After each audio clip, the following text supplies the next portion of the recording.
Well, good afternoon and welcome to the Respectability webinar for July 20th, 2022. My name is Philip Kahn-Polly. I am the Senior Director of Federal Policy for Respectability, and I am so delighted to be joined here today by Eric and Sarah and Mark, and specifically talking about ABLE accounts and the ABLE Today effort. I am so delighted that we are in a position as a disability community, as an audience, as a panel of experts, you all are the experts in these issues, not me, to talk about financial security and workers with disabilities. The news today is challenging. You hear talk about inflation, concerns about, is there going to be a recession in the near future? What's happened, volatility in the stock market. But all of those conversations are critically important for millions of Americans with disabilities, because thanks to the ABLE Act, the Ability to Achieve a Better Life Experience Act, passed several years ago by Congress, people with disabilities can actually create tax-free savings accounts in ways that they never were able to do before. They're actually able to save money and actually address costs that are associated with living with a disability. And this means financial security, financial stability, and opportunity for millions of people with disabilities. But the issue is that a lot of people aren't aware of ABLE. Just by ABLE being around for a good number of years now, we need to increase the number of people with disabilities who hold ABLE accounts, people who better understand financial security and are fully trained in how to be financial stewards of their own money and to earn an income and achieve independence.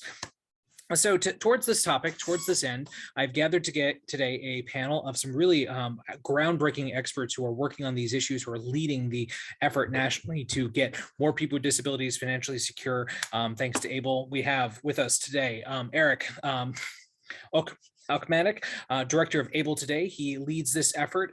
Before working on ABLE, he worked for BP. He worked for the White House Office of Presidential Advance. He worked for HHS. He is coming to join us today from the great state of Michigan. Likewise, we have Sarah Hart-Weir, National Outreach Lead for ABLE Today. Sarah has been around the disability space for quite some time, former president and CEO of the National Down Syndrome Society. She was instrumental in the bipartisan passage of the Achieving a Better Life Experience Act in 2014. She's been a candidate for public office. She has been a national leader in public-private partnerships to help people with disabilities have a fair shot at the American dream.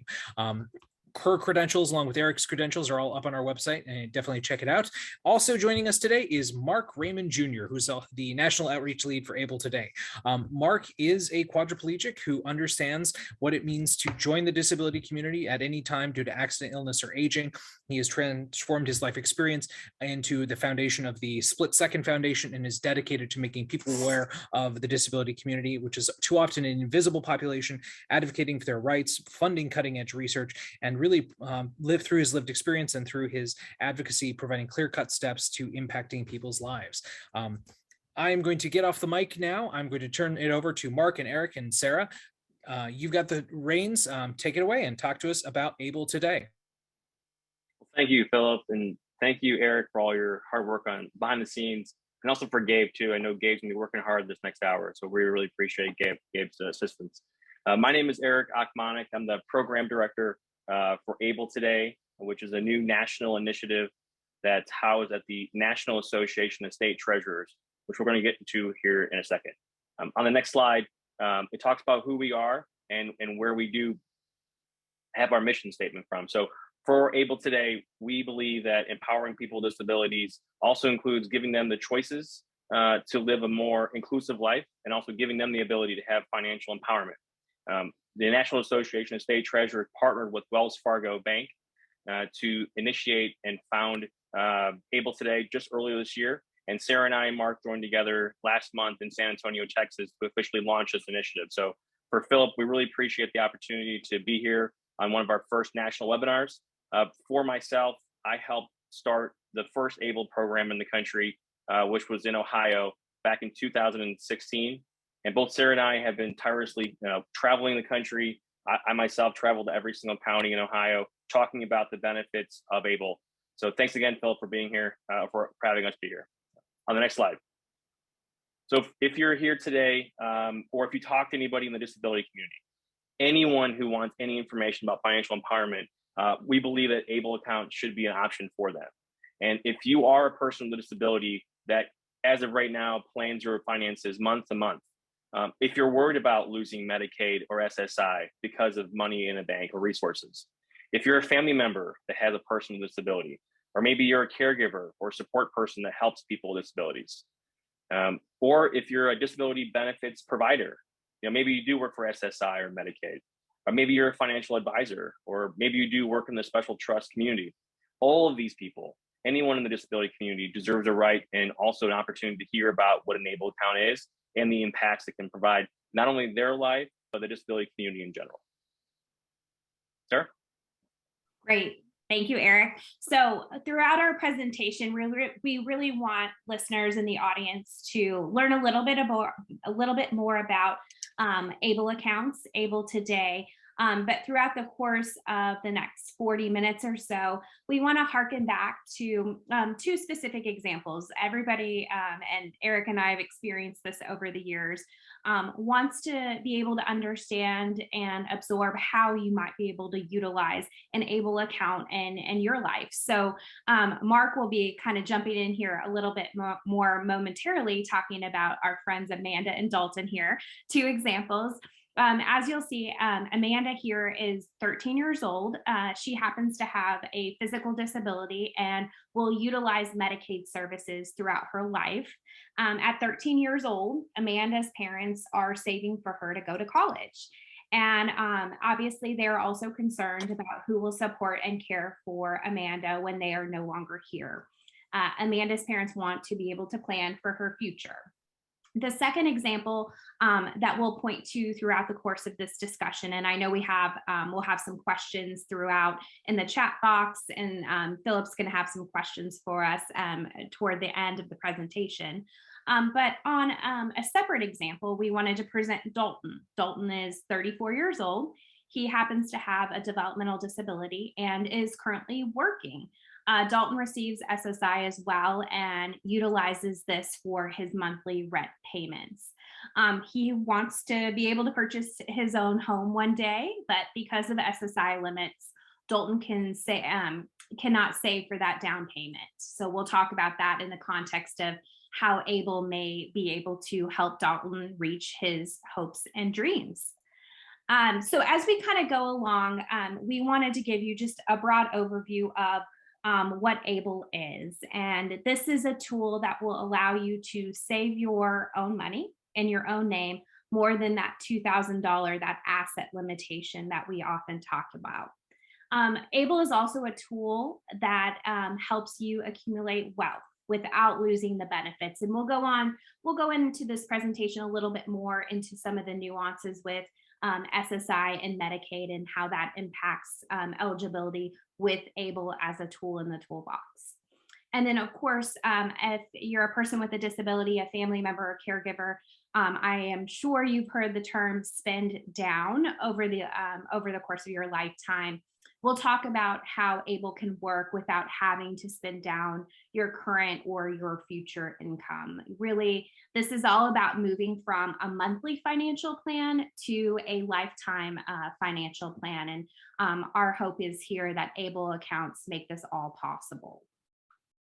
What is ABLE? I think it's a great place to start, but ABLE accounts are a saving and an investment tool, and we'll go into more specifics on the investment side of the ABLE equation here momentarily. But it's a tool that we started working on in 2006, so a long time.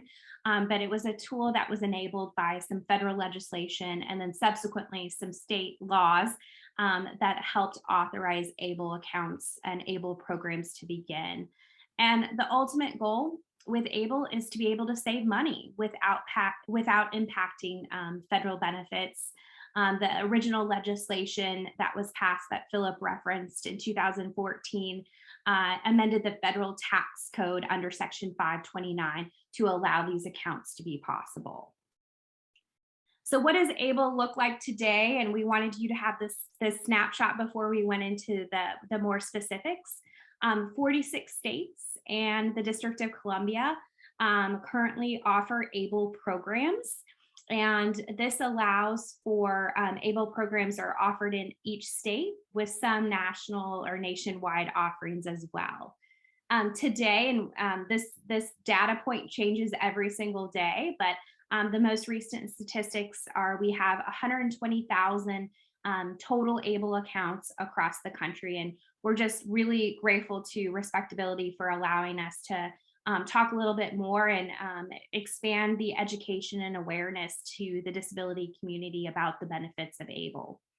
And then finally, we're really excited, another number that continues to grow over time. We have over $1 billion in nationwide savings in ABLE accounts. As somebody who's worked on this for a very long time, I think that number is very powerful because it shows the wealth that people with disabilities, their families, and caregivers can ultimately save and plan for that long-term savings.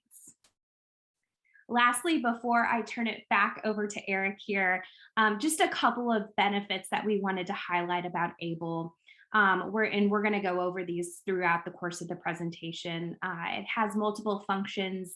You're going to be able to utilize an ABLE account for short-term spendings and long-term savings, and we'll go into some examples, and Amanda and Dalton are going to help us do just that.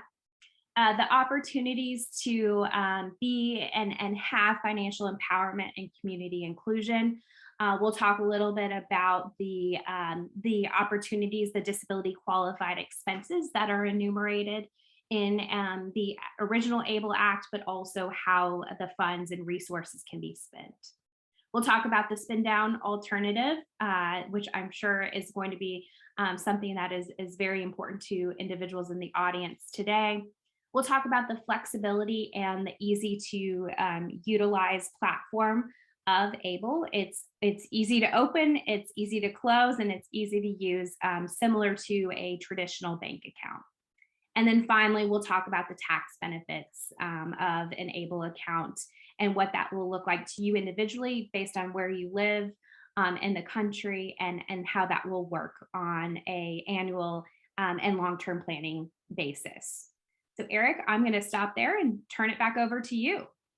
Yeah, so the age of onset is the key number for who's eligible for an ABLE account. So currently under federal law, it's 26 and younger. So again, it's the age of onset of the disability. That does not mean a person has to be under the age of 26 to enroll in an account. Actually, nationwide, the oldest person that has an ABLE account is in their 90s. So again, the onset of disability has to occur before the age of 26. With Sarah's leadership and some of the other advocates, when they built out the ABLE Act, they even noted an opportunity for people with disabilities who have been diagnosed with a disability after the age 26. So let's say you were diagnosed with a condition in your 30s and 40s that maybe you had since birth, or maybe occurred before the age of 26. You also could be eligible for an ABLE account. So again, please, one takeaway from today, it's the age of onset of the disability or the diagnosis of the disability before the age of 26. The disability must last for at least 12 months. You can actually have an ABLE account and have a short-term disability, maybe then be diagnosed with not having a disability then, and then you can actually come back to having an ABLE account if your disability does come back. So there are different ways of having an ABLE account that could be stopped and started. One of the other key criteria for having an ABLE account is that you could be eligible for SSI or SSDI, or you have a doctor's diagnosis of the disability, again, either physical or mental. We point people to the examples in the Social Security Blue Book. So there's a Blue Book for both adults and for children. So please visit the Social Security Administration's Blue Book for all the various examples of conditions and diagnosis for having a disability. One of the key other notes on this page, real quick, was the fact that you don't have to actually be on any benefits to have an ABLE account. So I just want to note that for everyone. And then Sarah, on the next slide, while you were talking, I wasn't typing you and Mark different emails. Actually, Erica was asking a couple questions about having to find out how she can get information on the California ABLE account. So this page was great. So for Erica, again, I mentioned it in the chat when I answered your question, but if you go to the ABLE Today website and go to the ABLE-programs page, it's a full listing of all the state programs. Currently, again, there's 46 states that offer the program, and also the District of Columbia. So please visit there. There's great information about the programs, the enrollment websites, the marketing websites. Most of the programs can enroll from anywhere. Maine is an example that they offer bank, in-person banking enrollment. Most of them are done though online. You can actually be in a state, and if you want to join another program, you could do that. We always recommend that looking at your own state's program though, because there could be advantages such as tax advantages or maybe Medicaid estate recovery advantages that your state could have. So please do go on your state's profile first before considering other programs. Next slide. Recently, and throughout this year, all the ABLE programs are updating who can actually help set up and administrate an ABLE account. So first and foremost, the person with a disability can open up, enroll, and manage their own ABLE account. 100% a person with a disability can do that. There are other people who can be an ABLE account support person to help them manage the account. And again, this is the criteria and the new order for that. So again, it's power of attorney, a conservator, guardian, the spouse, a parent, a sibling, a parent, grandparent, and then a representative payee. So again, that's the order right now that the federal code says that who can help administrate and help be an ABLE account support person. Next slide.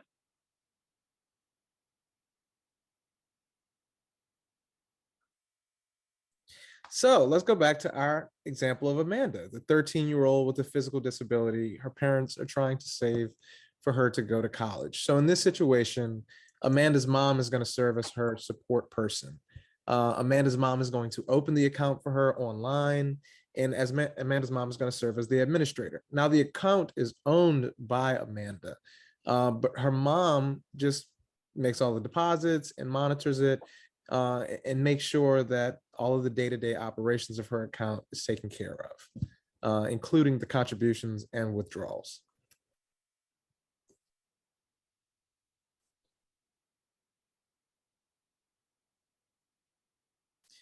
We'll talk about our friend Dalton in a minute.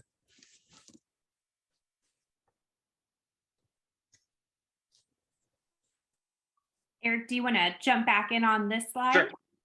Yeah, so the ABLE account business administration comes with several different variables and a couple different things or options for people to have. So number one, it's like a general banking account.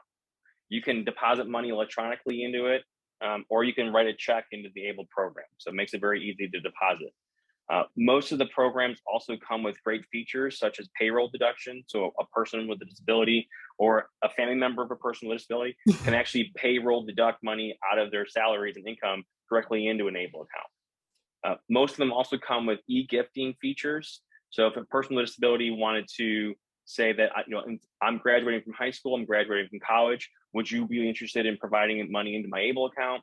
Or if a coworkers want to do something, a family member wants to do something, they have great e-gifting campaigns that can be started for a person with a disability that has an ABLE account.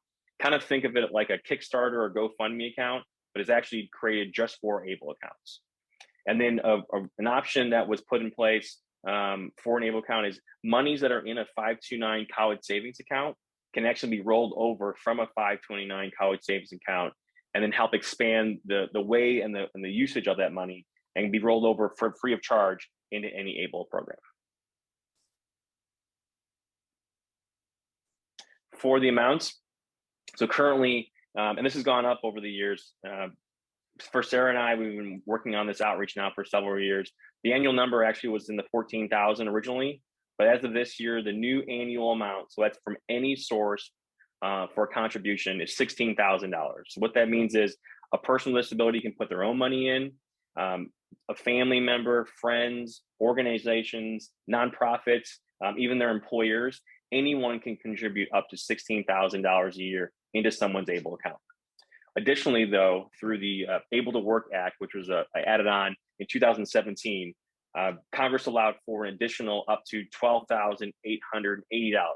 Now, this money has to come from the amount of money someone earns in income.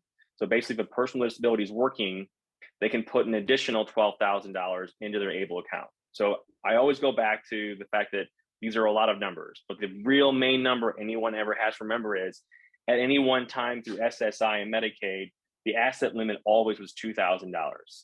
Any one time, someone could only have $2,000. And now through an ABLE account, you can theoretically put in up to $28,880 every single year, year over year. So it's a great option for people to have. It's a great option for people to consider in financial empowerment in their lives. And then the far right-hand side, most of the ABLE programs actually differ state by state on how much the actual full amount could be in the account. So roughly it's about $400,000 to $500,000 is the maximum amount of money that can be in any one ABLE account across the country. All right, going back to our 34-year-old friend Dalton. Now, Dalton has a job, right? And Dalton set up a direct deposit feature with his employer to contribute part of his check into his ABLE account. So what's that mean? That Dalton can contribute up to that $12,880 limit that Eric just mentioned. Now, before, of course, he was limited by that $2,000 a month. This has expanded his opportunity to save money and build financial stability over his lifetime. Now with an ABLE account, he now saved up to $17,880.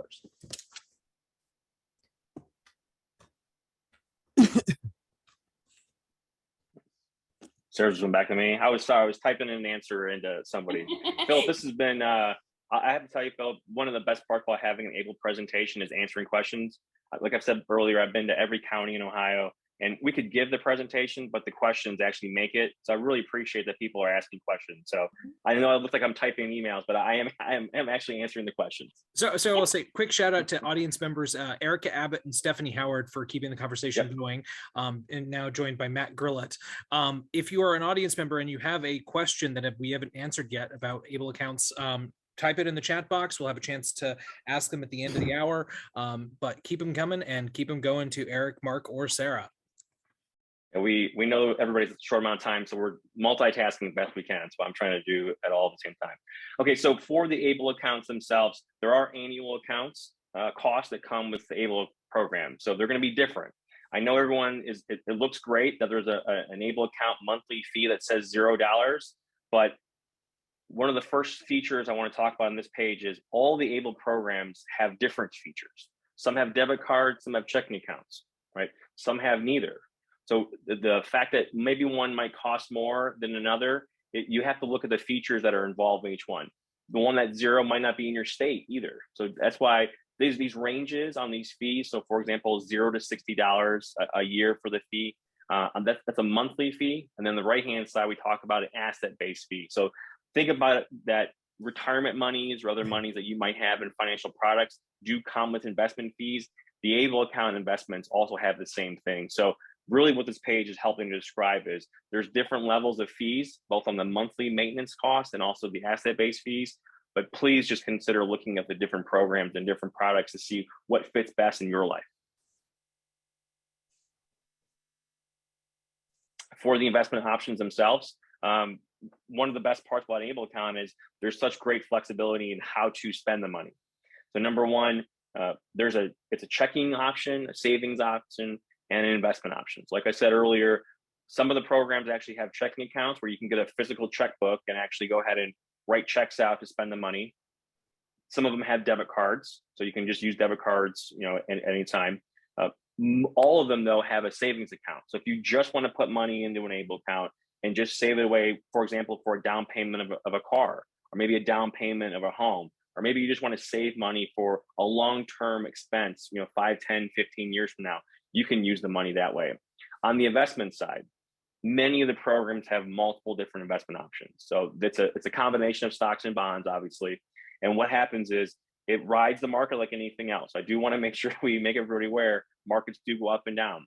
So for investments, the portfolio pieces on ABLE accounts come with higher risk, higher reward, and then lower risk, lower reward. At any time though, you do not have to pick either option. You don't have to pick all your money into savings, and you don't have to pick all your money into investments. You can actually mix and match them. So if you want to put some money in savings, great. If you want to put some of the money in investments, or again, if you want to put all in one or the other.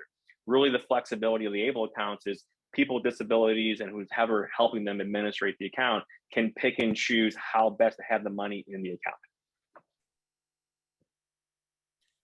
Now, when we talk about the different options, like Eric just mentioned, on things that we can spend this money on specifically, The qualified disability expenses, QDEs, right? It's anything that relates to the disability and helps maintain to improve health, independence, or quality of life for that person. For example, housing and rent, assistive technology, basic living expenses, right? Your toothbrush, toothpaste, then financial management. And then the other side is transportation, health and wellness, doctor's appointments, right? Education, going to college, like we talked about for Amanda, and legal fees, right? We all have some legal issues at times. And then the way that you can withdraw these funds, Sarah, if you can go to the next slide. Different programs have various options, like Eric was mentioning. Some offer checkbooks, others might offer a checkbook and a debit card. Some you might go through third-party checks or bank transfers. We want to advise everybody to learn as much about your state's particular program as you can, so you understand what your options are. So we mentioned earlier in the presentation that we would highlight some of the special benefits rules regarding SSI and Medicaid. So there are two elements that we wanted to point out as it relates to ABLE accounts. So the first one is regarding SSI. And I often refer to this as the SSI threshold in the ABLE account. So if the balance of your ABLE account reaches or goes over $100,000, that is when the SSI starts to count this as a resource. So if you withdraw money to use it for housing, you must spend it within the same calendar month. So let me step back and just kind of rephrase that, if you will. Once the account, your ABLE account, reaches $100,000, you have the option to continue saving up till your state's limit, and Eric pointed that out, or you have the option to go under that limit, that SSI limit. So your check is just suspended. You don't become, you don't opt out of the program as a whole. It's just that $100,000 threshold, and it is up to you and your individual financial situation to figure out if you are at a point where you're saving for instance, a home, as Mark pointed out, and you need more than $100,000 in that account, or if you're at a point in your life where you're utilizing your ABLE account for more short-term savings and expenses. So that's the SSI limitation. Now let me turn to Medicaid. If you receive Medicaid, your ABLE account balance is never impacted. You will continue to qualify for Medicaid, and you never become ineligible. There is one caveat in the original statute of the ABLE Act from 2014. The Medicaid recovery payback still applies to ABLE, just as it applies to other bank accounts. And you can check with your state to confirm.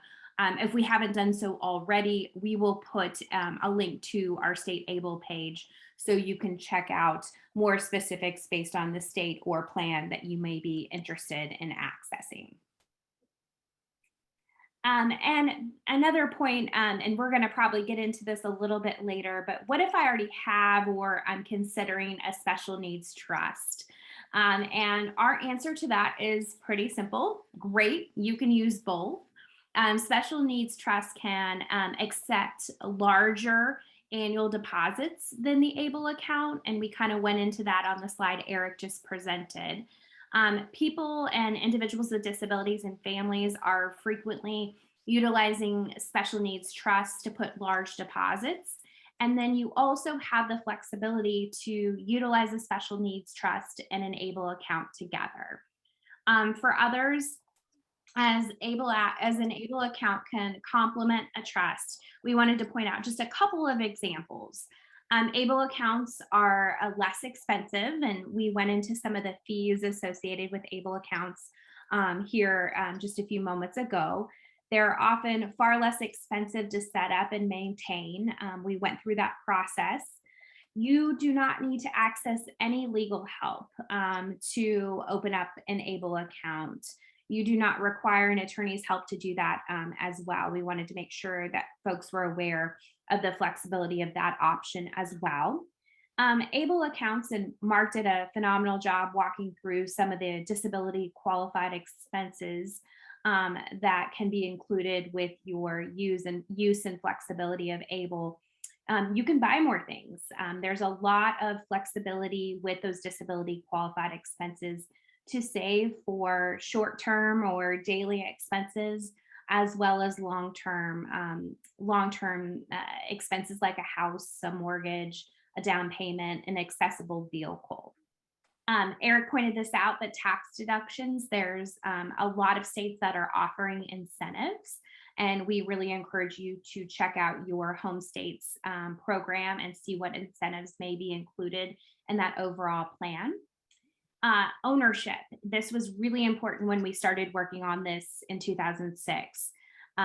The account can be established and administered and owned by the individual with a disability. The self-determination factor of ABLE is pretty phenomenal. And then finally, and I think this goes without saying, it gives individuals with disabilities a lot of flexibility and a lot of autonomy to save and spend their own money the way they prefer. I'm going to turn it back over to Eric. Yep. Philip, great questions. I hope my hand going like this hasn't distracted everybody. No, you're doing great. Great. And shout out to Nicole Mahir and Matt for getting their questions in. And shout out to Eric for getting them answered. There's a couple answers I did that were quick, but we'll hopefully have a chance to elaborate here a little bit more. So number one, next step. This is a lot of information. I know that, Sarah and I know that, Mark, ABLE account, if it's a brand new thing for you, it's a great. We're really happy you've learned about this. Obviously, you're going to have more questions. So number one, please research more on ABLE accounts. Go to our website. The National Association of State Treasurers houses this repository for ABLE programs. There's federal information on our website. It has all the federal benefit listings. So for example, all the regulations from Social Security on how they treat ABLE accounts is on our website. How Medicaid treats ABLE accounts is on our website. HUD, USDA, it's on our website, including the ABLE Act law. Please go there. Please research it yourself. Look about how other programs do different things. So the reason why number one it says research is because we want you, now that we've given the information, introduced you to ABLE accounts, please do your own research on what fits best into your life. Number two, for us, helping spread the word. So Sarah and I probably done this presentation and talked about ABLE accounts now many, many times. I actually really enjoy the fact when people say they've never heard about ABLE account. It really, for us, it means that there's much more work that can be done. There's much more work that we need to do in educating people with disabilities and the disability community on why ABLE accounts can benefit their life. It's finding new partners and partnering with people like Philip on helping share information. So for us, if you know somebody in your community, if you know a friend, a coworker, anybody at all, please just let them know what the term ABLE account is, and we'd be happy to obviously share information with them. And then the third one, which I hope we can get to more in a little bit, is please request a presentation. You know, answering questions like this and doing the presentation and introducing ABLE is a great first step in outreach. I've done a presentation in every single county in Ohio, I think. It's just great to share information the way it's supposed to be. Imagine a world where people with disabilities don't have to go somewhere for information, that people can give you information and give the community information back to you so you can make best decisions. So for us, it's all about helping you research, help us then spread the word, and then ask us how we can help other people. I mentioned the federal benefits website. So on our website, abletoday.org, all the different federal benefits are listed. That's the second option.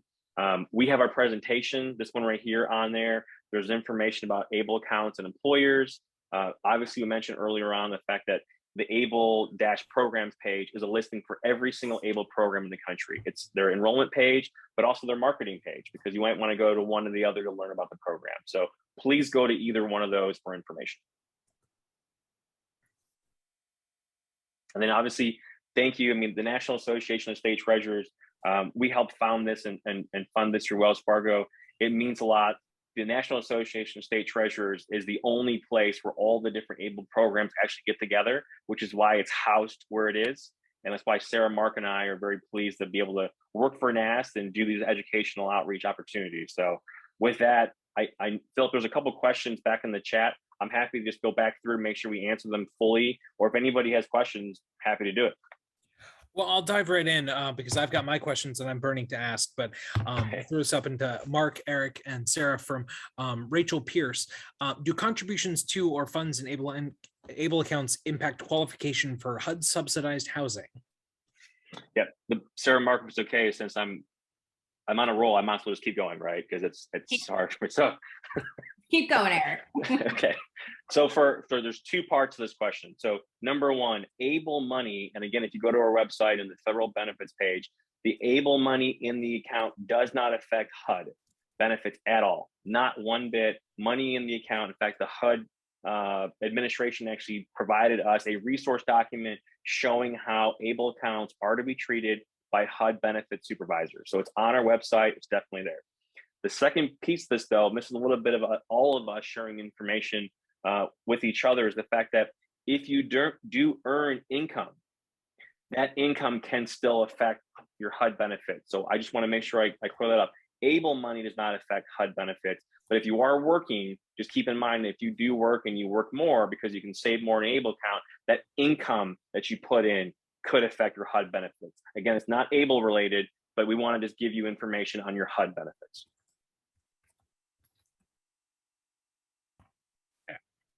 Outstanding. Thank you very much for that very, very direct, clear answer. I mean, and I think that speaks, Rachel's question really speaks to why this is so important, why financial security is the bedrock on which you can address housing, you can address access to the workforce, you can access, family planning, and it's also important. So, that all being said, you've done a great job in your presentation, everybody, talking about kind of where things stand with the states, with the different programs, how ABLE came to be, how it's structured, how people can access it through the different state programs.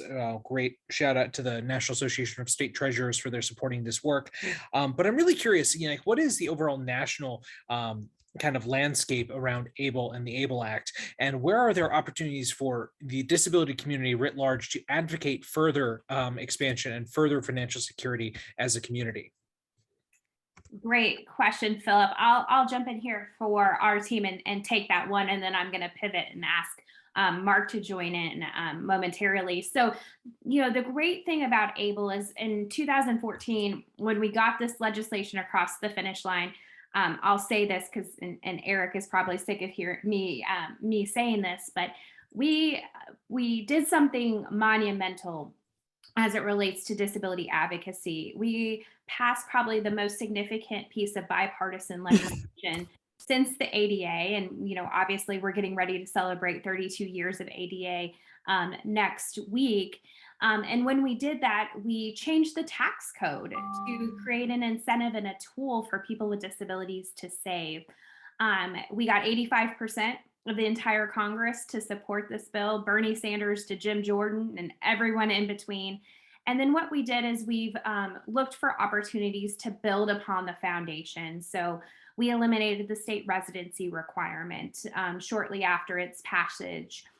Eric talked about the ability to save your own paycheck through the Able to Work function. That was passed in 2017 alongside the ability to roll over that account. If somebody happens to have a 529 and they get that diagnosis of disability a little bit later in life, you now have the flexibility without a penalty to roll that account into an ABLE account. And then finally, we're really excited about the momentum behind increasing the age. So Eric talked about the onset of the disability occurring before age 26. There is a lot of momentum and effort, especially on the Senate side right now, to advance the age limitation for people with disabilities and increase that from age 26 to 46. And we want to give and commend Senator Casey for helping us do that. So a lot of momentum. I know with ABLE Today and our work through the National Association of State Treasurers, we're looking for every opportunity to improve upon this foundation. And I thought Mark may jump in and talk a little bit about his eligibility status and work and focus from our ABLE Today team. Absolutely. I'm one of those people that Eric was talking about that did not know what ABLE was a month ago. And as I learned about it, I learned that I wouldn't have been eligible for an account anyway because my accident happened when I was 27. And immediately we started having conversations about what it would take to advocate to expand that age limit. And we learned about Senator Casey's work on the Senate side doing that, a week ago. So just know that we've been really intentional about the thought process on what needs to happen for the future. I even would say more people intersect with disability after the age of 46. So, the work is going to continue. We understand this isn't a perfect program, but it's way better than what we had. Absolutely. And I was going to say, I'll certainly say I've been a swamp creature in Washington, D.C. for 12 years now. And one success builds on another. And the fact what you all accomplished with ABLE, what you are accomplishing with ABLE is going to make the next generation of kind of legislative impact and financial security for people with disabilities possible. It may take a little time, may take a little effort. And so I'm really curious, what are some of the biggest remaining misconceptions about ABLE accounts, and where can people find the most clearest, most reliable information to guide them through their journey?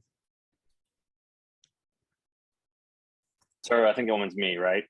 Yes, I think Eric, Yes. why don't you jump in there? So number one of the things that always comes up in questions and misconceptions on ABLE account is the fact that if someone's over the age of 26, they can't have an ABLE account. That is not true. It is the onset of the disability before the age of 26. And again, the flexibility that was put into the act even states that if a diagnosis happens after the age of 26, they can still be eligible for an ABLE account. So that's a big misconception. The other one is this. If you're not on any benefits, so for example, if someone says, well, I'm not on SSI, I'm not on SSP, I'm not on Medicaid, I'm not on HUD benefits, I'm not eligible for an ABLE account. That is simply not true. When in fact, anyone in the country has financial options to help them with their futures. So whether that's a retirement account, whether it's a Roth IRA, whether it's any kind of investment option, all these options help with their financial choices for the future. Should be no different for a person with a disability. If they're planning for their future, if they're saving for their future, if a person with a disability has family members that is interested to answer a question, what's going to happen to my son or daughter when I pass away, right? An ABLE account can help them do that down the road. But again, you don't have to be on any benefits at all to have an ABLE account. And then for us, Phil, our website has some great information on this. We really try to be a repository for information for all the ABLE programs. But again, once people go into the actual ABLE program pages themselves, a lot of the information sits and lives and breathes in the ABLE program pages. Got it. Thank you. So Leah Wheeler has a really interesting question.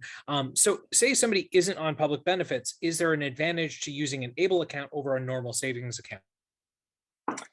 Yeah, that's a great question. Number one, the advantages could be there's a tax advantage. So number one, the state of Wisconsin, I'll just give it an example. The state of Wisconsin actually have a $10,000 tax incentive to contribute to an ABLE program. So if you're investing and you're putting in an ABLE program, you live in Wisconsin and you're a tax filer there, you can receive up to a $10,000 tax deduction for the ABLE account contribution. So there's tax incentives to having an ABLE account, right?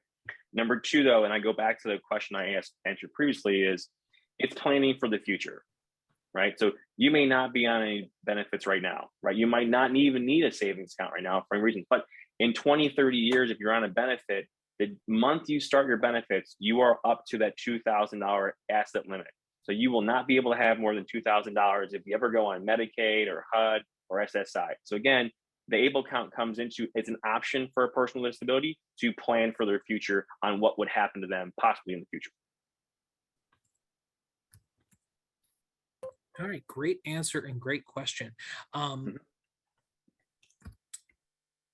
Going back to my own notes here, and I was going to say, so beyond the self-advocates with disabilities, beyond folks themselves, I'm really curious, what would be your biggest message to family members of people with disabilities about how to make the most out of ABLE, what they need to do, and how they can help their other friends and family with disabilities access these important accounts? Sarah, I've been blabbing long enough. Or Mark, you want to come in? Mark, why don't you jump in?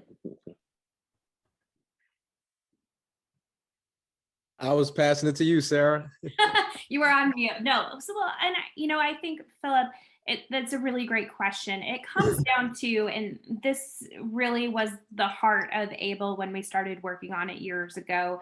It's really about self-determination, and it's really about giving individuals the option to plan for their own financial future. So we really encourage folks to look at ABLE through the lens of their own individual situation, where they are in their lifespan, the other tools in the toolbox we touched on, special needs trust. There are a lot of options, or more options than ever before, I should say, for people with disabilities. Whether you're working, whether you're going to maybe not need benefits today, like Leah's great question, or you may need them for the future. We really encourage folks to sit down and look at their individual situation. Yep. And then the other, element to that question is we encourage and we want to empower people to go out and do their own research. Eric touched on that toward the end of our presentation. It's really the goal of ABLE today. The reality is we have 120,000 individuals with disabilities accessing ABLE accounts. There are 8 million people eligible for ABLE accounts today. And so this is really what we want to do through our ABLE Today work and the collaboration and work with organizations like Respectability. And that's meet people where they are and empower them to have the information at their fingertips to make their own financial decisions. I'll piggyback and add, we all know that there are just so many barriers that exist for people with disabilities. And a part of our work is helping them to tear down the barriers that they're faced with. And typically most of them are financial.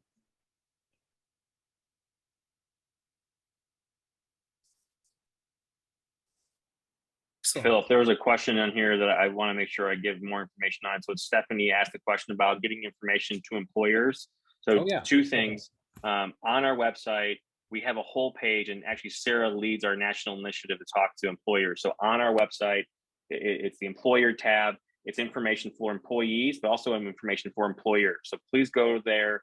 There's a great video. We talk about what it means and also just explaining to companies how it can be helpful. Sarah, additionally though, and with Mark too, if you have an HR department or a diversity inclusion network, a disability network at your company, we would love to talk to them and explain what ABLE accounts are. And if you're an HR department that's interested in even learning about what an ABLE account is, please let us know and reach out, because we're more than happy. I don't want to make it sound like we don't have enough work, but we do, Philip. But we know that every single one of these conversations helps in so many ways. If we talk to one company and they might have a disability network of 15 people, that's 15 people we can introduce what an ABLE account is, right? It's 15 people that we can talk about financial empowerment to. So for us, if you have an HR department, a disability network that would be interested in hearing about ABLE accounts, please reach out and let us know. And I dropped my email in the chat there.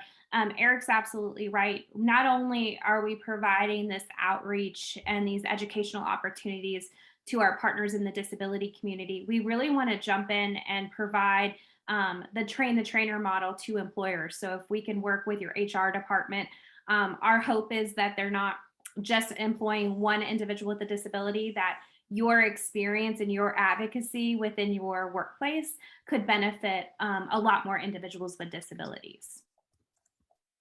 Excellent. All right. Well, I think that was definitely an answer worth shouting out to everybody in our audience here today. So thank you, everyone. So I'm going to exercise the moderator's privilege and ask Mark, Eric, and Sarah a closing question. And my closing question is, what about your work today and tomorrow makes you most excited and hopeful for the people with disabilities that we all serve and we are all part of? You want us to go oldest to youngest, or who's farther away from you, or what? Let's go Mark, Eric, and then Sarah. So for me, a lot of the work that I do is in innovation and technology, and seeing there used to be 2 medical breakthroughs a year, and now it's like 2 a week, right? There's so much research going on around stem cells or robotic technology, new prosthetics. I think we're at an inflection point where we're going to see change take an exponential growth around the world, quite frankly. And people are really paying attention to the aging and disability conversation. It's a lot of people ask me why I'm so positive, and really it's because of that. I think there's such an impetus on people and real change. So I'm always excited about the work that I get to wake up and do every day. And now working with Eric and Sarah's and spreading, the financial literacy tools and education, it's inspiring me. If I can be inspired. Oh, absolutely. So I'll do one quick background story and then one answer part two. So when I first read the ABLE Act in 2015, I immediately asked to be responsible and be part of the portfolio. I immediately saw that, in this time of tension between political parties and political leaders, if you point to one piece of federal legislation, one piece of public policy, it's the ABLE Act. It does exactly what the government's supposed to do, right? It actually helps people. And it's hard to say sometimes, especially with things in Washington, D.C. But the ABLE Act, to me, first read it and I first started talking about it and how I'm going to answer the question. And there was a time where I was in Cincinnati and I was at a kitchen table talking to a mother and a father. And I was supposed to be talking to their son too, who worked at Kroger, and he was late. So the mother and father and I we were chatting originally. He got back about 45 minutes late, and I said, "Hey, how was work today? Did you work extra?" And this young man, he said that he was late because of the bus. So his parents went on to describe that he works at Kroger, and every single day he goes to and from work on a bus because he can't afford any money because of the fact that he has a $2,000 limit. So as I was describing what an ABLE account is, I also let them know that if he wanted to, he could use his ABLE funds for transportation. So he could use an option other than a bus to get to and from work. And in that moment, just that one tiny thing, one option for that family, that one person, changed the entire direction of how that young man could live, right? He could now take an Uber or a Lyft or a taxi or some other option to and from work, to be independent, to still go to his work. And for them, it was a matter of days it was snowing or days the bus was late or the bad weather, whatever the case is. And I think for me, the beauty and also the inspiring part of ABLE and sharing information is every single person with disability is going to have a way it's going to affect them. It's not just going to be for transportation. It might be for a down payment of a home or maybe taking a new job. And I think the hope and the possibility of everything ABLE does, I can't think of anything that'd be better to work on. And I only hope that we can go from 120,000 people enrolled to 1 million people enrolled here pretty soon. I like it. That's a nice, solid, tangible number. Let's shoot for 1 million at least by next month. So. Absolutely. All right. Closing word from our panel today. Sarah, take it away. Well, and I think it comes down, to this simple expression: if you want to go fast, go alone. If you want to go far, go together. And that mentality helped us get ABLE across the finish line, and subsequently a lot of improvements to the overall legislation. Just like Eric's kitchen table example in Ohio, ABLE was an idea born out of a kitchen table conversation by 5 parents who happened to have children at the time who are now adults, because it was a long, long time ago, with Down syndrome. And one of those parents and one of those advocates around that kitchen table, Steve Beck, who the legislation is named after, was our former vice chair at NDSS. He was a dad. He had no Philip swamp creature experience. He just felt that he wanted, he knew it was the right thing to do, that he should be able to say for his daughter, Natalie, who happened to have Down syndrome, like his other daughter, Mary Rose. And that, I think, passion helped get this done. And we know, to take Eric's another great example and goal of 1 million accounts here in the next month, we're going to have to work on it together. And so we just appreciate the opportunity to collaborate with Respectability. This is why ABLE Today exists, and we look forward to more opportunities to partner with Philip and Eric and the entire team going forward. All right. Well, thank you, everyone. Thank you, Mark. Thank you, Eric. Thank you, Sarah. I think it's a really powerful message to end this on. For all of our audience members, a accessible version of the PowerPoint and a captioned recording of this presentation today will be posted to Respectability's website very soon. The ABLE website you want to check out is abletoday.org. Able to save, able to work, able to live, and able to achieve. Let's go out there, spread the word. Let's get people signed up for accounts. Let's keep people thinking about financial security. And I think, even now in, times of economic uncertainty, now is the time to really dig in and think about, saving for the future and making life better for all people with disabilities. So we can't do that unless we do it together, just like Sarah said, just like Eric said, and like Merrick shared. Thank you, everyone. This concludes today's webinar. Let's keep it up, keep at it, and get to work. Bye, everybody. Thanks, Mark. Thanks, Sarah. Thanks, Philip. Thank you. For more information, visit www.respectability.org.